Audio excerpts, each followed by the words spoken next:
Hello and welcome to Switchbox's brand new show, Talk to the Millions. I'm your host, Kai Wright, and today I have a very, very special guest with me today. We have an absolute legend in the grime scene. He is my second ever guest and a very, very good friend of mine. He needs no introduction, but you're going to get one right now. He is the Lemonade Man, also known as Young Raydan. Mr. Wait, yes, my brother, Jammz the Myth. Jammz, thank you for joining me How today. you doing, bro? Thank you. How are you?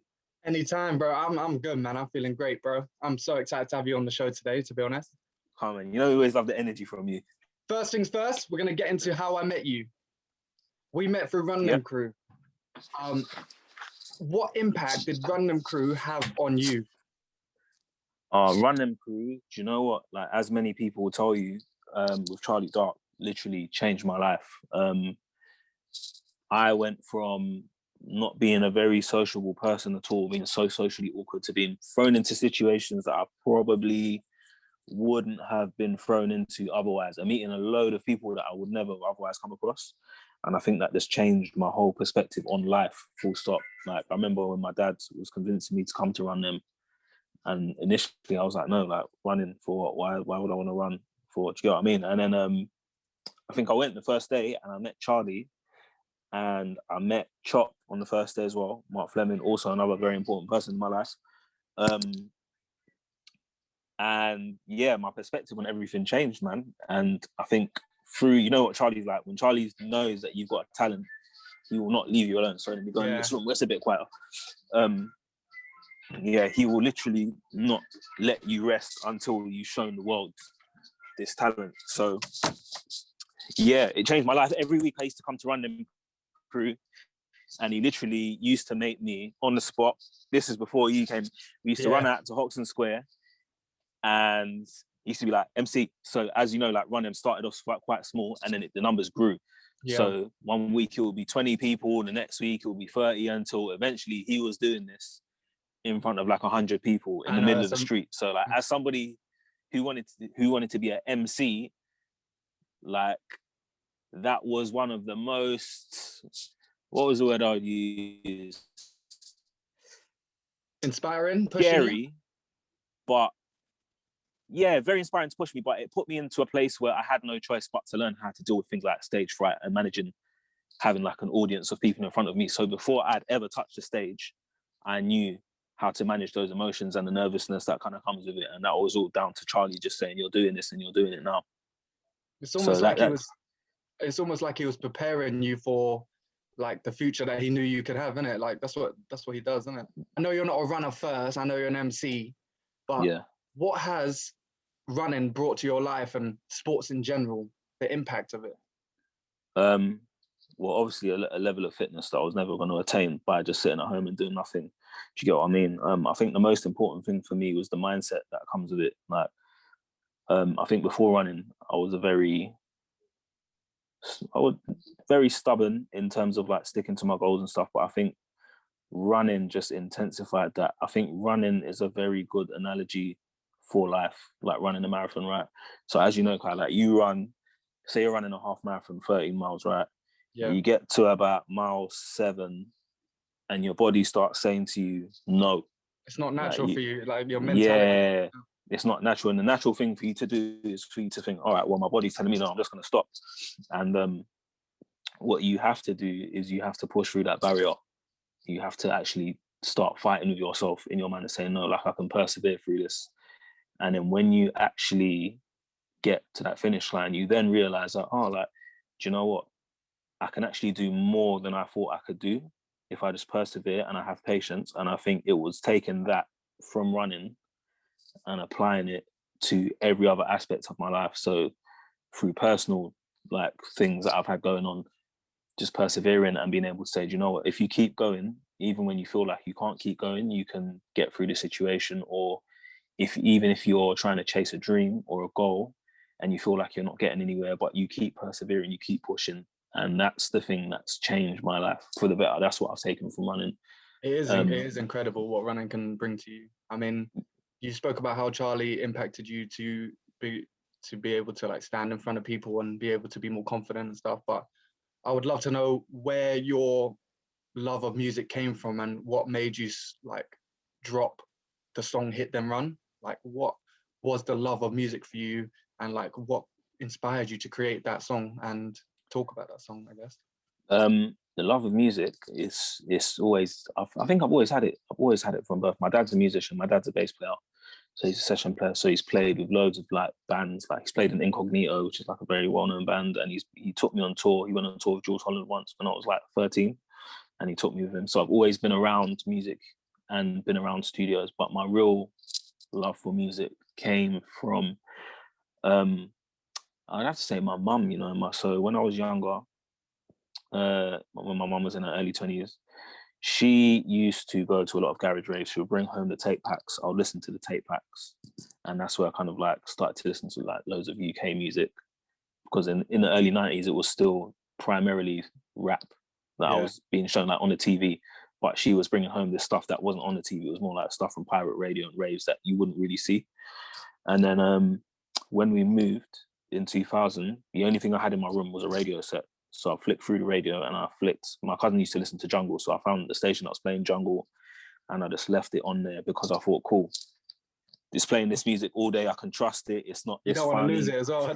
Yeah, you don't want to lose it. Like if you come from that era, you know, like the pain of like tuning a radio and keeping the area in the same place. Yeah. But that's another conversation. I'm a bit younger than that, bro. I'm not gonna lie. Yeah, it was pain. Yeah. It was pain. So once you find that one station, you don't want to lose it. But I didn't know that the reason I could catch that station so good is because the station was actually down the road from where I lived. I had no idea for years.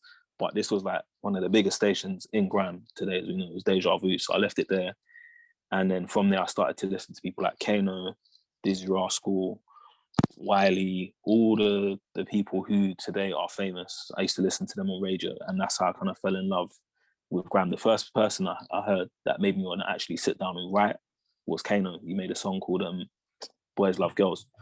So this was when I was about maybe in year 7. And then, so I was writing throughout school, and then I used to do like talent shows at school, still listening to the radio all the way through. And then obviously the DVD era came about where I started to see the people who I was listening to. And then it was like, okay, now I can see the character, I can put the names to the faces. And then long story short, skip all these years forwards. My plan in life, it was never to be an MC. Like, don't get me wrong. I always had the thought it would be nice if I could do music for a living. But to me, there was nobody around me who was doing it. So it was just like it was kind of like a pipe. Yeah, it was just a vision. It was kind of like a pipe dream kind of thing. And then I remember I was just going through a mad time in life at one point, and then I just started going to radio. My good friend Rowdy, brought me to radio once, and then I realized this is sick. Like, I'm just letting off steam. I'm not even going to the radio to achieve anything. I'm just going to let off steam. Just with the boys, and you just Yeah, because at this time I wasn't really running. I was running by myself. One summer I had the bug. I was running every day, but it wasn't. Running is a different form of expression. I feel like I'm somebody, I don't really talk to people when I have problems. So I write it down. That's my thing. I write it down. So when I'm writing it down, I'm going to radio and I'm saying it, and I'm going to radio and it's feeling like I'm doing a gym session. Like the level of calm that I'm feeling after, eventually, long story short, became an addiction, like a literal addiction, till I had to go every week turned into every day, to the point where I was so addicted to radio that I was doing mad things. My girlfriend at the time was asking me to go to this place and that place, and I was doing silly things like saying I'm not well today, but really I just want to go to radio on a Friday night. That's so mad. Church. Yeah, it's mad. It became your obsession, bro. I love that. Yeah, it literally became an obsession. Like, you know, like when people say, like, if the people who go to the gym, right, if they go to the gym 4 days a week and they miss one day, they feel weird, innit? Yeah. So sorry, let me close the door. Yeah. So and that's literally how I felt. If I miss one day, even, I'll feel pissed off. I hear that. Or not even pissed off. I'll just feel weird, like I just haven't. You just feel off, bro. I get it. Yeah, I haven't had my me time today. So that's what happened. But what I didn't realize was, as I was doing that, because don't forget, the actual pirate radio era for UK music in England, when you're talking about grime, was really from the late 90s to about 2006. After that, pirate radio was considered dead. So when I was doing radio, I didn't think anybody was listening to me. I was just going with my mates, have fun, let off some steam on a Friday night, Saturday night, whatever. You think it died because of the internet? Or what yeah, do you think? the world changed. The internet had come along.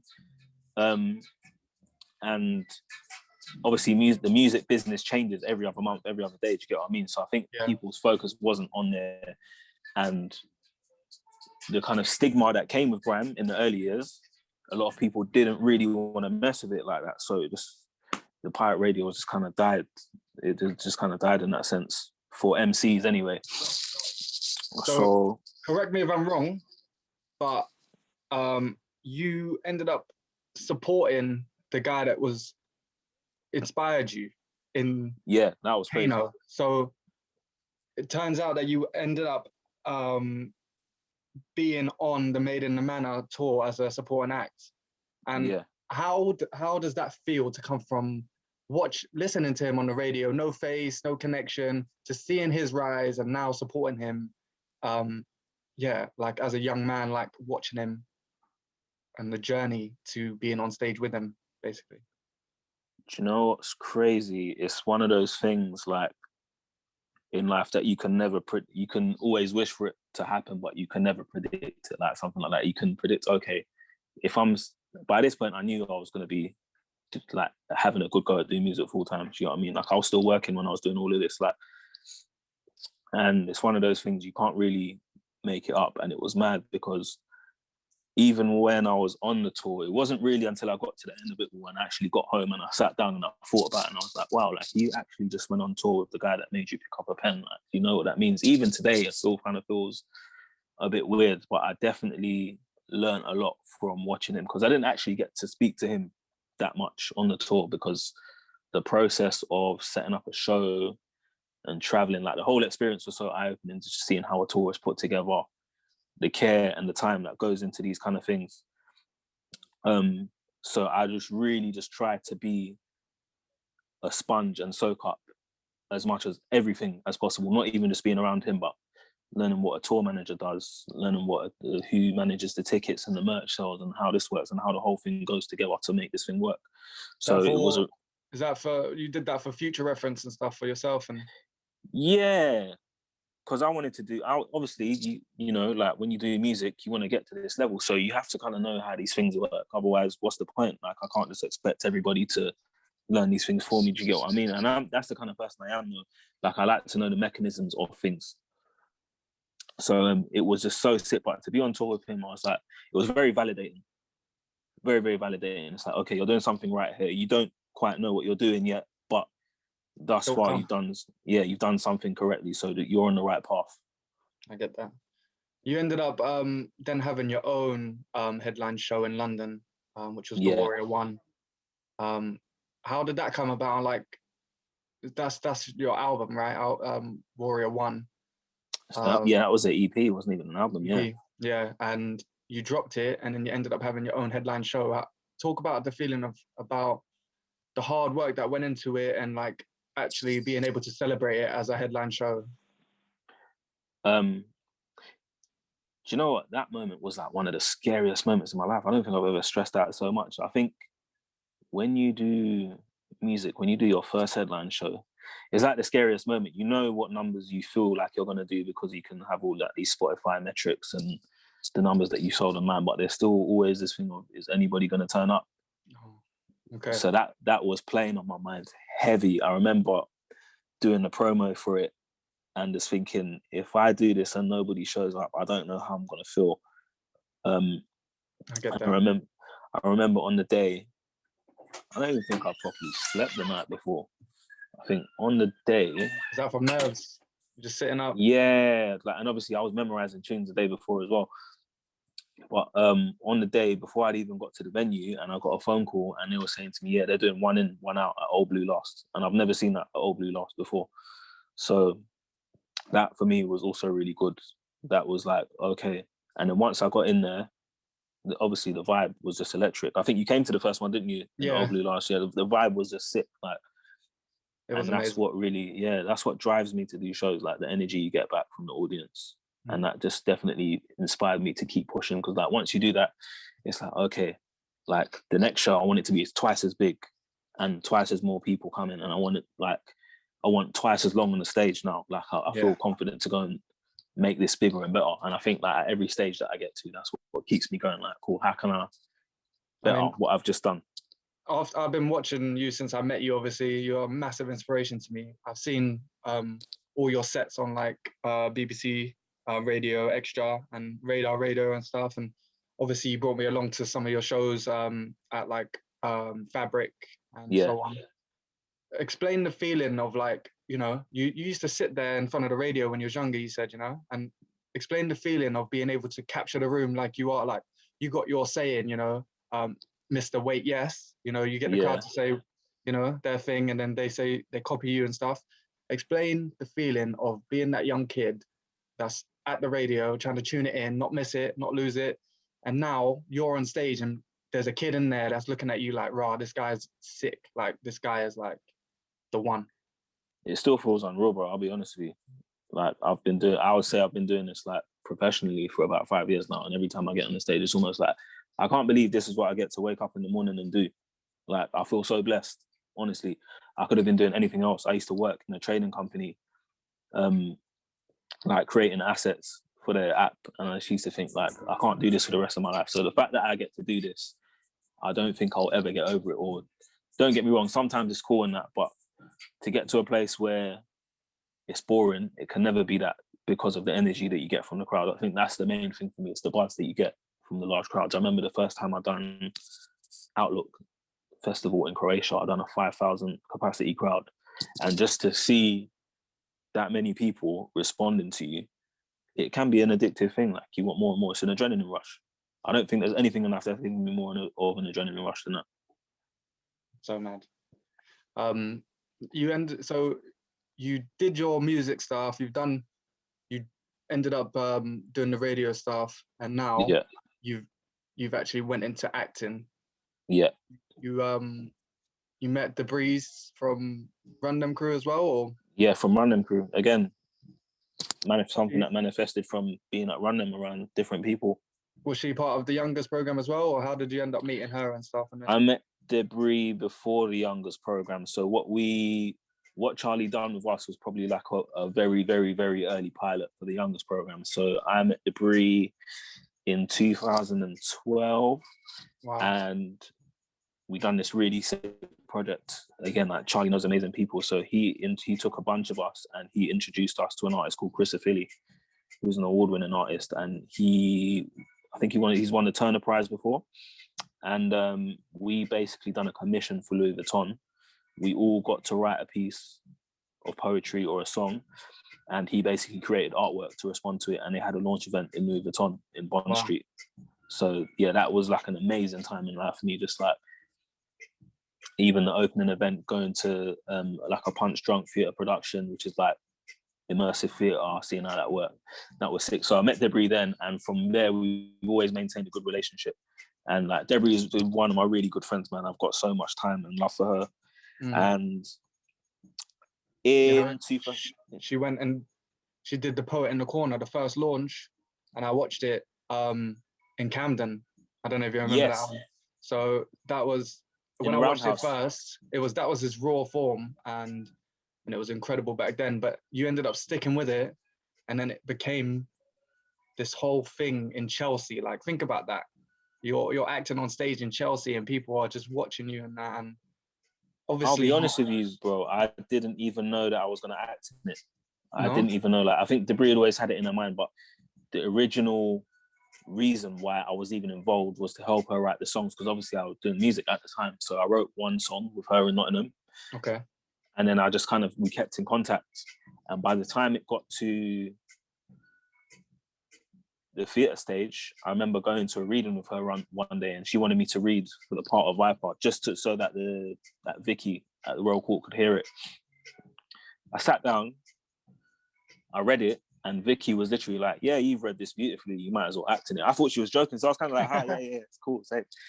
And then you didn't even know what you signed up for, then, bro. Yeah. I didn't know what I signed up for. The next thing you know, I'm in rehearsal, and I'm thinking, shit. Like I'm gonna bit like act on stage.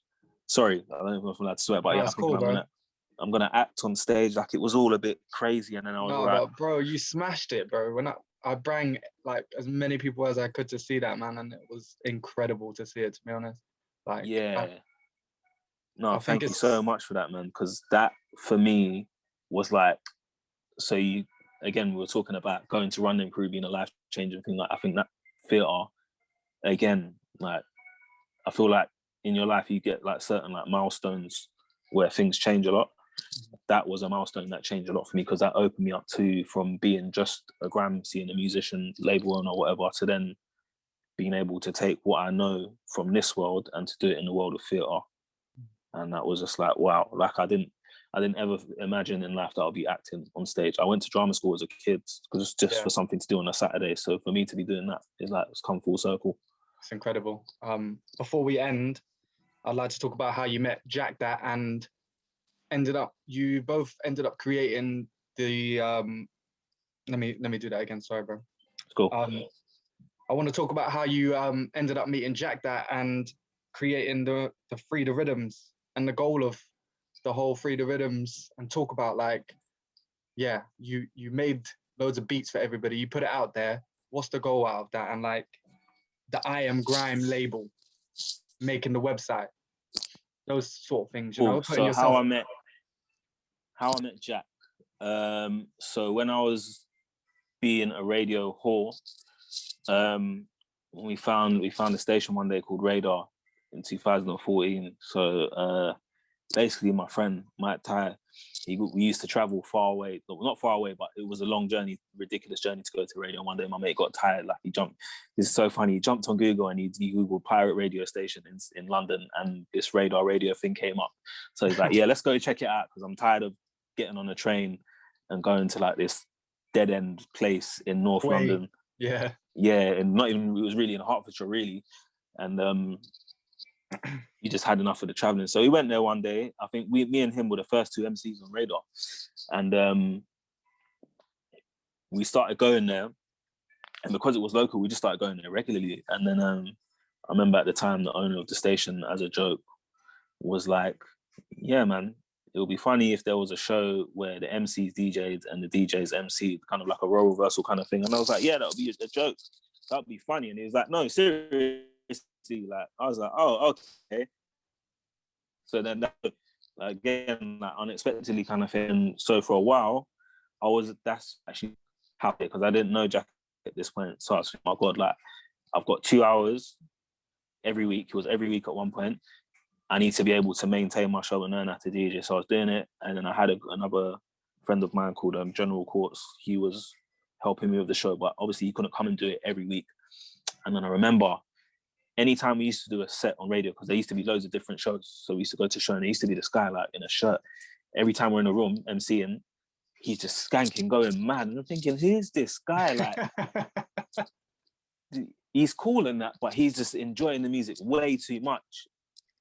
And then one day I saw him in the practice room mixing and he was going in. And I said, bruv, like all this time you've been standing here with us, you're mixing. Like you might as well come and mix with us. Obviously it was Jack. Yeah. So that's how I met Jack. Like he just loved the music. So he started to come and mix with us. And then this was around the time, not too long after Hit and Run had come out, I'd done the radio tour. And I remember my thing at that time was like, I want to do shows. Like I want to get a booking agent and do shows and travel and this stuff. And when Hit and Run came out, that's the tune that kind of changed that for me and like made that happen. And when I started getting regular shows, I was like, I need a regular person to come out on the road with me. So that's how kind of me and Jack just built up our friendship through this. He was the first DJ that started to like come to all of my shows. And then, yeah, that's how the kind of Jammz and Jack, that relationship was just built. We were doing shows and then he was the DJ on the radio show. And then like naturally he just became a part of the label as well. So obviously being my DJ, he gets all of my songs off my hard drive by default because he's my DJ, innit? Yeah. So, and Jack's thing is he's known for finding tunes that nobody else can find. So like he used to be the guy, he used to go on SoundCloud and spend like 5 days on SoundCloud and send a producer like 28 messages until he gets the tune he wanted. But then what eventually ended up happening was like because he was playing so many people's tunes and all of the MCs were going to radio, it was a perfect match because MCs want to find producers and producers want to find MCs, right? And like when you get names like P Money, Logan Sama, Big Zoo, all coming to the same place, and you're getting radio rips of all your favorite MCs on these tunes, and the producers start sending you stuff. So Jack started getting sent loads and loads of stuff. So every month, like he would have like 200 songs to go through for the show. Yeah. So when he was playing my tunes, it just became a thing. Like he would play a tune, and I didn't know, but everyone's like, "You've got a sound." So you play a tune, and everyone will go, "Who's that?" It's like, "Oh, it's Jammz again." So that's like where the kind of the free up the rhythms thing came from, because people used to say to me, "Jammz, when are you gonna free up the rhythms?" And I'm like, I'm not making it for anyone else. I'm doing it for me because I know how to make myself sound better when I produce, because I've been producing since about 2004. Wow. So people are asking me. And I was like, do you know what? Every so often, I'm just going to take 10 random things that I've worked on and I'm just going to put them out on Bandcamp so you lot can stop harassing me, because listen, if you see some of the, if you see some of the things that my fans say to me on Instagram, it's funny. It's funny. Like some of them are literally like, if you don't release this, I'm gonna find you and rob your hard drive. I'm like, bro, it's mad. So it's just a thing that I do every now and again, because I didn't come in the game to be a producer. I wanted to be an MC, but I found that producing is another talent that people enjoy. So I've got to feed the beast in that sense. So yeah, that's where that's come from. Jammz, we're gonna use our manifesting skills right now, bro, and we're gonna imagine that one day that 1 million people are going to watch this video, bro. I want you to talk to the millions right now. You have one moment to say something that can inspire, that can let people know how to find you, everything just right now. So go, bro. Keep going. Don't stand in your own way. And anything you believe is possible. And you can find me on iamgrime.com. Every social network is on there. Twitter, Facebook, Instagram, everything. And yeah, just be yourself. 3, 2, 1. Talk to the millions.